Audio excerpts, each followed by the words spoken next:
4 बजे की 40 breaking news और आज की पहली बड़ी खबर। क्रूज ड्रग्स केस में आर्यन खान को बड़ी राहत मिली है। ड्रग्स केस में आर्यन खान को क्लीन चिट मिल गई है। नारकोटिक्स कंट्रोल ब्यूरो की चार्जशीट में आर्यन खान का नाम नहीं है। आर्यन के खिलाफ एनसीबी को कोई सबूत नहीं मिला। आर्यन समेत 6 लोगों को क्लीन चिट दी गई। कुल 10 वॉल्यूम की चार्जशीट में है जो फिलहाल कोर्ट की रजिस्ट्री में है। सूत्रों के मुताबिक एनसीबी ने 6000 पन्नों की चार्जशीट दाखिल किया। आगे बढ़ते हैं, दूसरी ब्रेकिंग न्यूज का रुख कर लेते हैं। इसी मामले से जुड़ी हुई एक और बड़ी खबर। आर्यन खान को क्लीन चिट मिलने को लेकर एनसीबी के डीजी एसएन प्रधान ने माना है कि इस मामले में समीर वानखेड़े और उनकी टीम से गलती हुई है। और डीजी एसएन प्रधान ने यह भी कहा कि अगर पहली जांच टीम से गलती नहीं होती तो एसआईटी जांच टेक ओवर क्यों करती। कुछ तो कमियां रही होंगी तभी तो टेक ओवर किया गया है। सूत्रों के मुताबिक समीर वानखेड़े पर कार्रवाई की जा सकती है। यह है इस मामले में सबसे बड़ी खबर। आगे बढ़ते हैं, तीसरी ब्रेकिंग न्यूज का रुख कर लेते हैं। हरियाणा के पूर्व सीएम ओम प्रकाश चौटाला से को 4 साल की सजा हो गई है। दिल्ली की राव रेवेन्यू कोर्ट ने सुनाया यह फैसला। कोर्ट ने 50 लाख का जुर्माना भी लगाया है। ओम प्रकाश चौटाला की हेली रोड, पंचकुला, गुरुग्राम और असोरा की प्रॉपर्टी भी सीज की जाएगी। ओम प्रकाश चौटाला को सजा मिलने के बाद अभय चौटाला ने कहा कि इस फैसले के खिलाफ वे हाईकोर्ट जाएंगे। ऐसे अधिक संपत्ति के मामले में दोषी करार दिए गए थे चौटाला। आगे बढ़ते एक और बड़ी खबर का रुख कर लेते हैं। बीजेपी आने वाले विधानसभा चुनाव में एक परिवार एक टिकट का फॉर्मूला अपनाएगी। हिमाचल, गुजरात, कर्नाटक, मध्य प्रदेश समेत लोकसभा चुनाव से पहले सभी विधानसभा में इसका पालन होगा। लोकसभा चुनाव से पहले चरणबद्ध तरीके से पार्टी इस नियम पर आगे बढ़ेगी। 5वीं ब्रेकिंग न्यूज का रुख कर लेते हैं। 4 बजे की एक और बड़ी खबर आपकी टीवी स्क्रीन पर। मोदी सरकार के 8 साल पूरे होने पर कांग्रेस के वार पर मुख्तार अब्बास नकवी ने पलटवार कर दिया है। कहा कि एक समय था जब आया राम गया राम होता था। ये पहली सरकार है जो गैर कांग्रेसी सरकार है और 8 साल भी पूरा कर रही है। स्थिरता, विकास, सुशासन के धाक और धमक के साथ कर रही है और लाल बत्ती के रौब और रोक को मुक्त कर रही है। आगे बढ़ते एक और बड़ी खबर का रुख कर लेते हैं। आजम खान को सुप्रीम कोर्ट से राहत मिली है। सुप्रीम कोर्ट ने रामपुर के डीएम को जौहर विश्वविद्यालय से जुड़ी जमीन कब्जे में लेने का निर्देश दे दिया है। सुप्रीम कोर्ट ने यह कहा कि इलाहाबाद हाईकोर्ट द्वारा लगाई गई जमानत शर्त प्रथम दृष्टया असंगत है और दीवानी अदालत के फरमान की तरह लगती है। सुप्रीम कोर्ट ने आजम खान की अपील पर उत्तर प्रदेश सरकार से जवाब मांगा। आजम खान ने जमानत के लिए इलाहाबाद हाईकोर्ट द्वारा रखी गई एक शर्त को चुनौती दी है।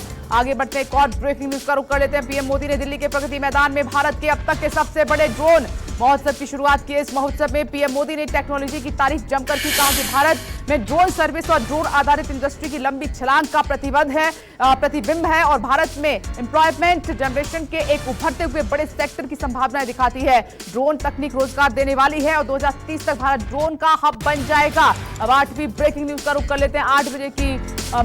4 बजे की 8वीं ब्रेकिंग न्यूज आपकी टीवी स्क्रीन पर। बिहार में राज्यसभा की 5 सीटों पर होने वाले चुनाव को लेकर नामांकन जारी है। आरजेडी की ओर से मीसा भारती और पूर्व विधायक फयाज अहमद ने नामांकन दाखिल किया है। नामांकन के दौरान आरजेडी सुप्रीमो लालू प्रसाद यादव भी वहां पर मौजूद रहे। इसके अलावा तेज प्रताप यादव और तेजस्वी यादव भी दिखे। विधानसभा में कई साल बाद लालू प्रसाद यादव के पहुंचने की खबरों से समर्थकों का जमावड़ा वहां पर लगा रहा। आगे बढ़ते हैं 4 बजे की एक और ब्रेकिंग न्यूज। 9वीं बड़ी खबर आपकी टीवी स्क्रीन पर।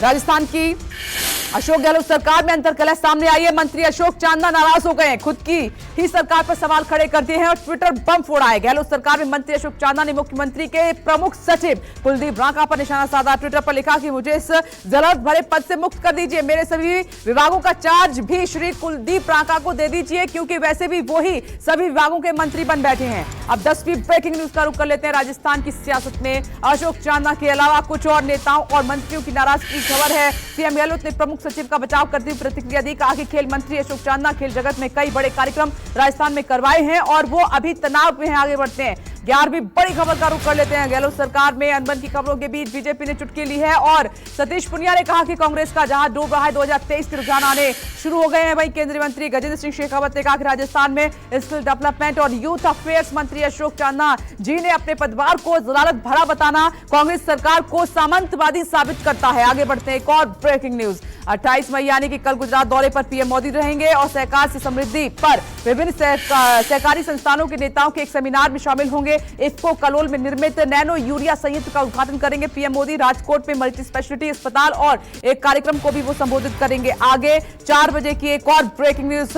मंदिर मस्जिद विवाद के बीच भारत के कट्टरपंथी संगठन पीएफआई की भी एंट्री हो गई है। पीएफआई ने देश भर के मुस्लिमों से एकजुट होने की अपील की है। साथ ही ये भी कहा कि मस्जिदों और पूजा स्थलों के खिलाफ जारी कार्रवाई का विरोध करें। इस्लामिक संगठन की तरफ से इसके लिए एक चिट्ठी भी जारी की गई है। 23 और 24 मई को वहां पर पीएफआई की राष्ट्रीय कार्यकारिणी परिषद की एक बैठक हुई थी जिसमें मंदिर मस्जिद विवाद को लेकर खास तौर पर चर्चा की गई। अब 4 बजे की 14वीं ब्रेकिंग न्यूज। वाराणसी में ज्ञानवापी मस्जिद और मथुरा में ईदगाह पर अदालतों में चल रही सुनवाई के बीच लखनऊ की टीले वाली मस्जिद पर नया विवाद शुरू हो गया है। हिंदू महासभा ने टीले वाली मस्जिद को लक्ष्मण टीला बताते हुए लक्ष्मण की प्रतिमा लगाने की मांग कर दी है। सुरक्षा के मद्देनजर टीले वाली मस्जिद पर पुलिस बल की तैनाती की गई है। अब 15वीं बड़ी खबर, अजमेर की ख्वाजा गरीब नवाज दरगाह के हिंदू मंदिर होने का दावा किया गया है। पुरातत्व सर्वेक्षण की मांग ज्ञानवापी के बाद अब अजमेर की ख्वाजा गरीब नवाज की दरगाह पर विवाद बढ़ा है। राजस्थान की महाराणा प्रताप सेना ने दरगाह में हिंदू मंदिर होने का दावा किया। संगठन ने कहा कि अजमेर की ख्वाजा गरीब नवाज की दरगाह पहले हिंदू मंदिर हुआ करती थी और इसीलिए इसका सर्वेक्षण कराया जाए। अब 16वीं बड़ी खबर आपकी टीवी स्क्रीन पर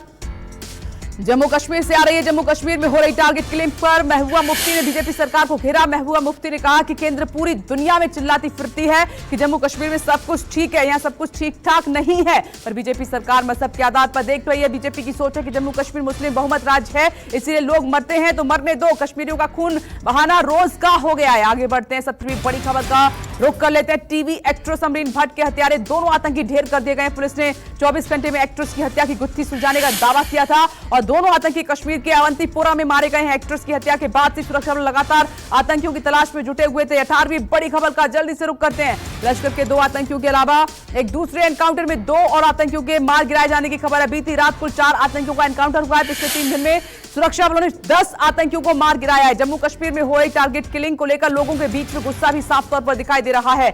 अब 4 बजे की अगली बड़ी खबर, पैरोल पर बाहर आए दिल्ली दंगों के अपराधी शाहरुख पठान का स्वागत किया गया है। अपने बीमार माता पिता को देखने के लिए शाहरुख पठान को पैरोल दी गई है और इस दौरान जेल से बाहर आने पर शाहरुख पठान को जबरदस्त वहां पर उनका स्वागत देखने को मिला। शाहरुख पठान भी लोगों को हाथ हिलाते हुए दिखाई दिया और ये वही शाहरुख पठान है जिसने दिल्ली पुलिस पर दंगों के दौरान बंदूक तान दी थी। एक और बड़ी खबर, 20वीं ब्रेकिंग न्यूज, पश्चिम बंगाल के विश्वविद्यालयों के चांसलर पद से राज्यपाल को हटाने और खुद पद पर ममता बनर्जी के बैठने पर सियासत तेज हो गई है। बीजेपी नेता अमित मालवीय ने ममता बनर्जी पर बोला हमला, कहा कि एसएसटी घोटाले से ध्यान भटकाना चाहती है ममता बनर्जी। बंगाल के विश्वविद्यालयों में घोर अनियमितताएं हैं और कल कैबिनेट बैठक में ममता दीदी ने फैसला लिया था कि बंगाल के विश्वविद्यालयों में अब राज्यपाल की जगह मुख्यमंत्री होंगी चांसलर। 21वीं ब्रेकिंग न्यूज की ओर बढ़ते हैं। मध्य प्रदेश में त्रिस्तरीय पंचायत के चुनावों की तारीखों का ऐलान किया गया है। पंचायत चुनाव 3 चरणों में 25 जून, 1 जुलाई और 8 जुलाई को कराए जाएंगे। चुनाव ऐलान के बाद आज से आदर्श चुनाव आचार संहिता भी लागू हो गई है। प्रदेश में करीब 4 लाख प्रतिनिधियों का पंचायत चुनाव में चुनाव किया जाएगा और पंचायत चुनाव का मतदान बैलेट पेपर से होगा। मतदान सुबह 7 बजे से दोपहर 3 बजे तक होगा।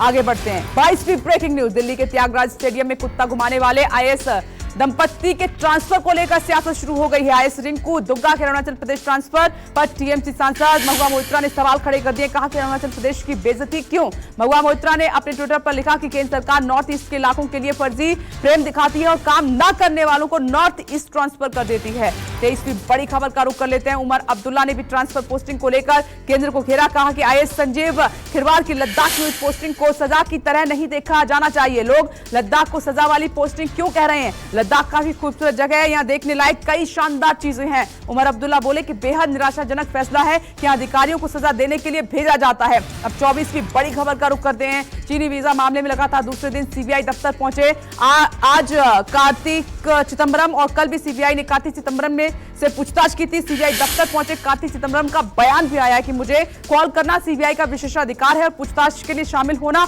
मेरा कर्तव्य है। 25वीं बड़ी खबर का रुख करते हैं। जोधपुर में एक बार फिर 2 समुदायों में तनाव हुआ है और एक दूसरे पर पत्थरबाजी की गई है और पथराव का वीडियो सामने आया है। 300 उपद्रवियों ने तोड़फोड़ की, महिलाओं के साथ मारपीट की गई, एक महिला गंभीर रूप से घायल है। गाड़ी पार्किंग के दौरान ये कहासुनी हुई है और तनाव भरा माहौल बना हुआ है।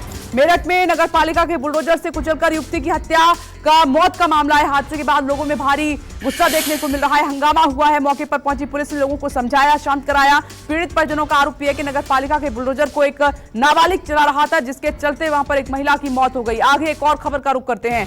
हापुड़ में अतिक्रमण पर चला बुलडोजर, सड़क कब्जा करने वालों को दिया गया है नोटिस। कई दुकानदारों से जुर्माना भी वसूला गया। सदर एसडीएम ने कहा कि अवैध अतिक्रमण के खिलाफ कार्रवाई लगातार जारी रहेगी। 28वीं ब्रेकिंग न्यूज। अब जौनपुर में अवैध कब्जा पर बुलडोजर चला है। सरकारी स्कूल की जमीन पर कब्जा करके बनाया गया था घर।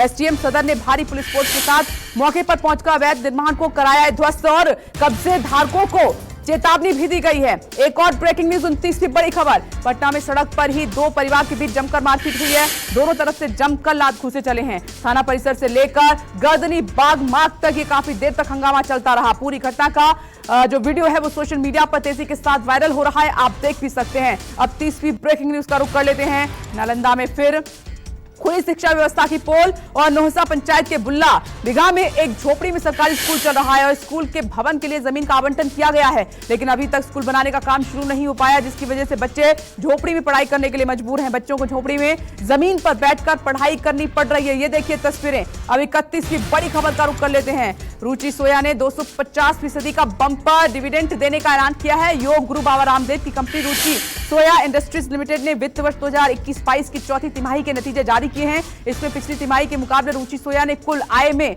5.95% की बढ़ोतरी दिखाई है, जिसके बाद रुचि सोया ने वित्त वर्ष 2022 के लिए 250% के बंपर डिविडेंड की घोषणा की है। आगे बढ़ते हैं। 32 की ब्रेकिंग न्यूज का रुख कर लेते हैं। केरल में जल्द दस्तक देगा मानसून, बारिश को लेकर मौसम विभाग ने जारी किया अलर्ट। मौसम विभाग के मुताबिक अगले 2 दिन में मानसून केरल की ओर बढ़ने लगेगा और लक्षद्वीप तक उसके पहुंचने की उम्मीद है।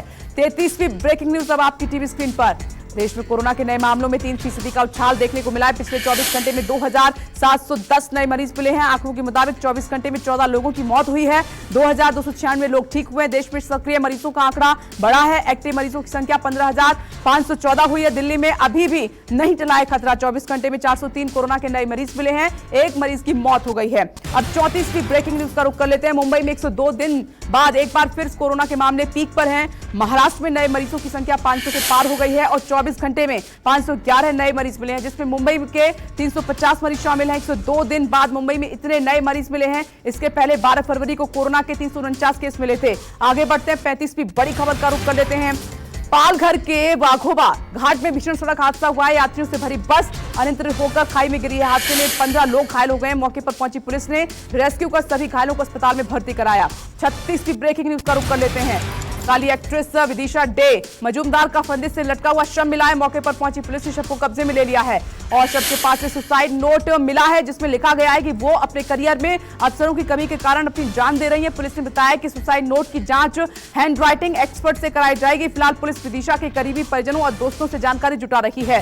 अब आगे बढ़ते हैं। एक और खबर। हिंदी साहित्यकार गीतांजलि श्री ने रचा इतिहास। पहली बार हिंदी उपन्यास टॉम ऑब्सेंट को मिला है बुकर पुरस्कार। हिंदी उपन्यास रेत समाधि का ये ट्रांसलेट है और अमेरिकन ट्रांसलेटर डेजी रॉकविल ने इसका अंग्रेजी में ट्रांसलेट किया है। आगे बढ़ते हैं। उत्तर कोरिया को मिला चीन और रूस का साथ। यूएन में अमेरिका के प्रतिबंध लगाने की मांग पर चीन रूस ने वीटो लगाया है। उत्तर कोरिया के परमाणु और बैलिस्टिक मिसाइल परीक्षण को लेकर अमेरिका ने प्रतिबंध की मांग की थी, पर यूएस की कोशिशों को रूस चीन ने झटका दे दिया है। 39वीं खबर का रुख करते हैं। ईस्ट तिमोर द्वीप पर भूकंप के जोरदार झटके महसूस किए गए हैं। सुनामी की आशंका जताई जा रही है। अमेरिकी जियोलॉजिकल सर्वे के मुताबिक भूकंप के कारण हिंद महासागर में सुनामी आ सकती है। सुनामी को लेकर एडवाइजरी जारी की गई है। ईस्ट तिमोर प्रशांत महासागर के बेहद संवेदनशील क्षेत्र में स्थित है। तिमोर में अक्सर तेज भूकंप के झटके आते रहते हैं। 40वीं बड़ी खबर। मंकी पॉक्स वायरस से 19 देशों में मचा है हाहाकार। 15 दिन में मंकी पॉक्स के 200 से ज्यादा मामले सामने आए हैं। वहीं अभी तक देश में मंकी पॉक्स का एक भी मामला नहीं मिला है। बताया जा रहा है कि केंद्र सरकार जल्द ही मंकी पॉक्स से सतर्कता बरतने के लिए गाइडलाइन जारी कर सकती है। एक्सपर्ट्स के मुताबिक वायरस ज्यादा खतरनाक नहीं है, पर लोगों को इस बारे में सावधानी जरूर बरतनी होगी। तो ये है 4 बजे की 40वीं ब्रेकिंग न्यूज।